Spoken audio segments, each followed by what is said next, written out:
અયોધ્યામાં આવ્યા છે, બધાને આનંદ થયો. સીતારામજીના દર્શન કરે. સંતો એવું વર્ણન કરે છે, અયોધ્યાજીમાં પ્રધાન દર્શન કનક ભવનના છે. અયોધ્યાજીમાં રામજીના અનંત સ્વરૂપો છે. ભક્તોના માટે ભગવાન પ્રગટ થયા છે.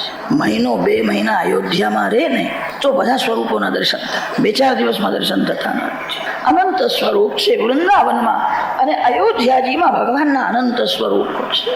એક એક સ્વરૂપ ભક્તના માટે પ્રગટ થયું છે. પ્રધાન દર્શન કનક ભવનમાં છે. સંતો એવું વર્ણન કરે છે, કનક ભવન એ કૈકેયીનો રાજમહેલ હતો.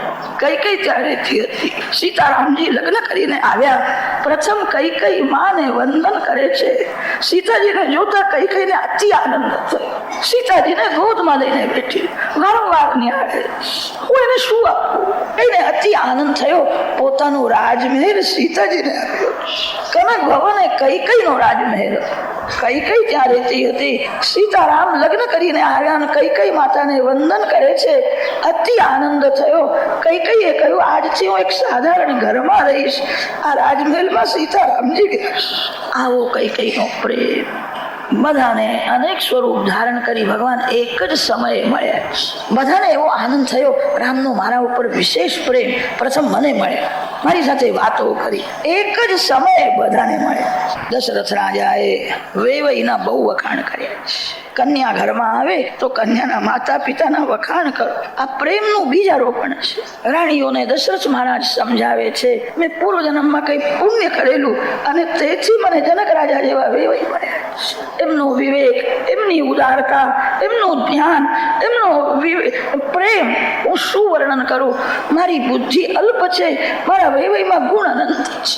કન્યાના માતા પિતાના વખાણ કરો તો કન્યા રાજી થશે. આ પ્રેમનું બીજારોપણ. દશરથ મહારાજ રાણીઓને સમજાવે છે, આ પારકી કન્યાઓ આપણા ઘેર આવી છે, એમને હાચવ. પાપેનો જેમ આંખ રાખે એવું નયન પલક કી નાય.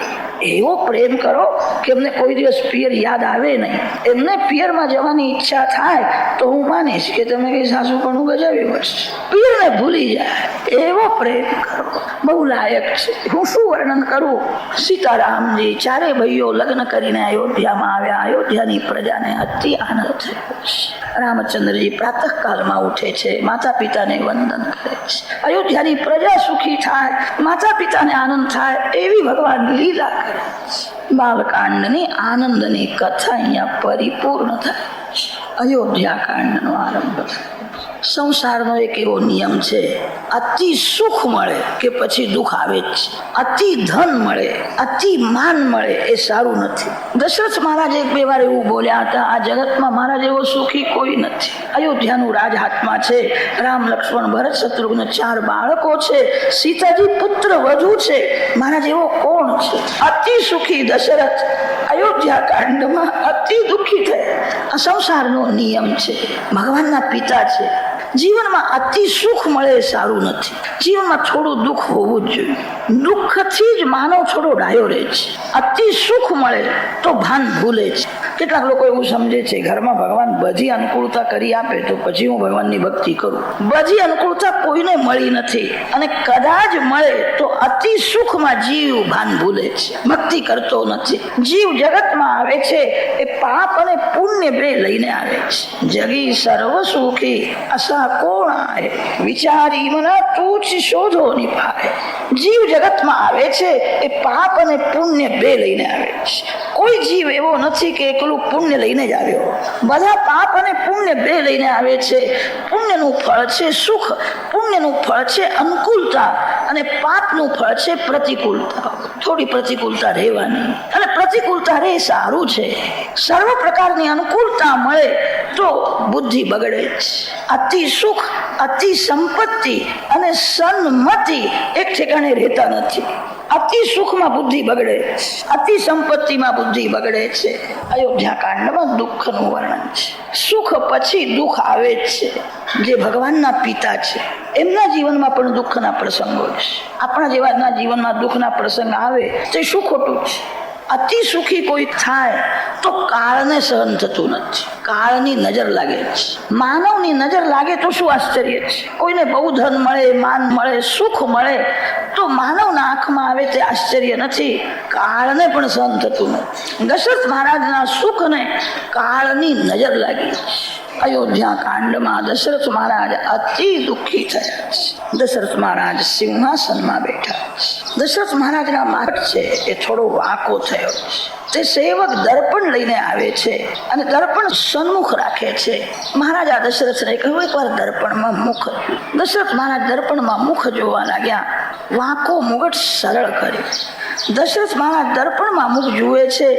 કાનના વાળ ધોળા થયા. કાનના વાળ જેના ધોળા થાય એનું મરણ સમીપમાં હોય, એ મૃત્યુનું લક્ષણ છે. દશરથ રાજાએ દર્પણમાં જોયું છે, કાનના વાળ ધોળા થયા છે. દશરથ રાજાએ વિચાર કર્યો, મારા કાનમાં વાળ મને એમ કે છે તમે હવે બહુ વૃદ્ધ થયા છો, મરણ સમીપમાં છે, તમે રામને રાજ્યાભિષેક કેમ કરતા નથી? મારા જીવનમાં આ એક જ મનોરથ બાકી છે. ઘરમાં તો છોકરાઓ નહોતા, ઈચ્છા થઈ છોકરો થાય, 4 બાળક થયા, છોકરાઓ મોટા થયા. મારી ઈચ્છા થઈ કે એમનું લગ્ન થાય, તે જોવું લગ્ન થયું. સર્વ પ્રકારના મનોરથ કોઈના સફળ થયા નથી. દશરથ મહારાજની ઈચ્છા હતી સીતારામ સુવર્ણ સિંહાસનમાં વિરાજે, તે હું એકવાર દર્શન કરું, રામને રાજ્યાભિષેક કરું, પછી ભલે મારું મરણ થાય. મારા જીવનનો આ એક અંતિમ મનોરથ બાકી છે. આ વાળ મારા કાનમાં કે છે રામને રાજ્યાભિષેક કરો, મરણ સમીપમાં છે. રાજાના મનમાં એવો વિચાર આવ્યો અને તે સમયે વશિષ્ઠ ઋષિ ત્યાં આવ્યા. રાજાએ વશિષ્ઠ ઋષિની પૂજા કરી. વશિષ્ઠ ઋષિને કહ્યું છે અત્યારે મારા મનમાં એક વિચાર આવ્યો છે અને આપ પધાર્યા છે. તમારી કૃપા હોય તો મારા બધા સંકલ્પ સફળ થયા છે. આ એક જ સંકલ્પ હવે બાકી છે કે રાજન બોલો, તમે ધર્માત્મા છો, જે ધર્મનિષ્ઠ છે એના બધા સંકલ્પ સફળ થાય. દશરથ રાજાએ કહ્યું છે મને એવું લાગે છે મારી વૃદ્ધાવસ્થા છે, મારો રામ બધાને પ્રાણ કરતા પ્યારો લાગે, મારા રામના બધા વખાણ કરે છે. મારા જે શત્રુ છે એ શત્રુ પણ રામના વખાણ કરે. ઘરના લોકો વખાણ કરે, મિત્ર મિત્રના વખાણ કરે એ ઠીક છે, શત્રુ જેના વખાણ કરે બધાને મારો રામ પ્યારો લાગે. રામમાં કોઈ દોષ નથી, સર્વ સદગુણ સંપન્ન છે. મારી વૃદ્ધાવસ્થા છે, તમે મને આજ્ઞા કરો તો રામને હું રાજ્યાભિષેક કરું. રામને રાજ્યાભિષેક થાય પછી મારો કોઈ સંકલ્પ બાકી, પછી ભલે મારું મરણ થાય. જ્યારે ભગવાન બોલાવે ત્યારે હું જવા તૈયાર છું. મારા જીવનનો એક અંતિમ મનોરથ છે રામને રાજ્યાભિષેક. વશિષ્ઠ ઋષિએ કહ્યું છે રાજન તમારો વિચાર બહુ સુંદર છે. અયોધ્યાની પ્રજાની પણ એવી જ ઈચ્છા છે કે રામને રાજ્યાભિષેક, બધાને રામ પ્રાણ કરતા પ્યાર. તમારો વિચાર બહુ સારો છે, જલ્દી રામને રાજ્યાભિષેક કરો. દશરથ રાજાએ કહ્યું છે ગુરુજી હવે જલ્દી તો કેવી રીતે કરું, તમે મને મુહૂર્ત આપો, તે મુહૂર્તે રાજ્યાભિષેક કરો. વશિષ્ઠ ઋષિ મહાન જ્ઞાની છે. વશિષ્ઠ ઋષિ સમજી ગયા છે હું જે આજે મુહૂર્ત આપું એ મુહૂર્તે રામ રાજ્યાભિષેક થવાનો નથી. વશિષ્ઠજી બહુ વિવેકથી બોલ્યા છે જે દિવસે રામ રાજ્યાભિષેક થાય એ દિવસ ગમે તેવો હોય એ શુભ મુહૂર્ત થઈ જશે. મનમાં આવ્યું છે તો જલ્દી કરો, આવતીકાલે થાય તો શું ખોટું છે. જે દિવસે રામ ગાદીમાં બેસશે એ દિવસ શુભ મુહૂર્ત થઈ જશે. એનો અર્થ એ નીકળે છે આજે હું કોઈ મુહૂર્ત આપું તે મુહૂર્તે રામ રાજ્યાભિષેક થવાનો નથી. વશિષ્ઠ ઋષિની ગૂઢાર્થથી ભરેલી આ વાણી છે. રામને રાજ્યાભિષેક કરવાનો છે. આ આનંદમાં દશરથ મહારાજ વશિષ્ઠ ઋષિ શું બોલે છે સમજી શક્યા. જલ્દી કરો, આવતીકાલે થાય તો શું ખોટું છે કે આવતીકાલે રામને રાજ્યાભિષેક કરી, જલ્દી કરો. મંત્રી સુમંતજીને બોલાવ્યા છે. મંત્રીજીને રાજાએ કહ્યું ગુરુદેવની મને એવી આજ્ઞા થઈ છે આવતીકાલે તમે રામને રાજ્યાભિષેક કરો. તમે રાજ્યાભિષેકની તૈયારી બધી કરી શકો. રાજ્યાભિષેકમાં 4 સમુદ્રના જળની જરૂર પડે છે. 4 સમુદ્રના જળથી રાજાને અભિષેક કરવામાં આવે છે. તમે તૈયારી કરી શકશો? મંત્રીજીએ કહ્યું છે તમે મને આજે બોલો છો, 6 મહિનાથી મેં બધી તૈયારી રાખી. અમારી બધાની ઈચ્છા છે 4 સમુદ્રનું જળ તૈયાર છે, તમે મને જે કહો તે બધી તૈયારી થઈ. વશિષ્ઠ ઋષિને કહ્યું છે આપ આજ્ઞા કરો, શું શું જોઈએ? વશિષ્ઠ ઋષિએ કહ્યું છે આવતીકાલે અયોધ્યામાં જેટલા દેવ મંદિરો છે બધા મંદિરોમાં પૂજા થાય, ભોગ થાય. કાલે સીતારામજીને સોનાના પાટલે બેસાડી અમે બ્રાહ્મણો બધા વેદ મંત્રો બોલીને ઘરમાં તીર્થાભિષેક કરીશું. ઘરમાં તીર્થાભિષેક થયા પછી રાજ્યાભિષેક થાય. સીતારામજીને વેદ મંત્રો બોલીને અમે અભિષેક કરીશું અને તે અભિષેક થયા પછી સુંદર શૃંગાર થશે. હાથી ઉપર શ્રી સીતારામજી વિરાજશે. અયોધ્યાની પ્રજાને દર્શનની બહુ ઈચ્છા છે. બધા પ્રેમથી શાંતિથી દર્શન કરે. મોટો વરઘોડો નીકળે. વરઘોડામાં વેદ પાઠી બ્રાહ્મણ સૌથી આગળ રહેશે. વેદ મંત્રો બોલતા બોલતા બ્રાહ્મણો ચાલશે. એમના પાછળ 16 કન્યાઓ સુવર્ણના કલશ મસ્તક ઉપર ધારણ કરીને ચાલશે. એમના પાછળ રામજીનો હાથી રહેશે. અયોધ્યાની પ્રજા રામજીના પાછળ પાછળ ચાલશે.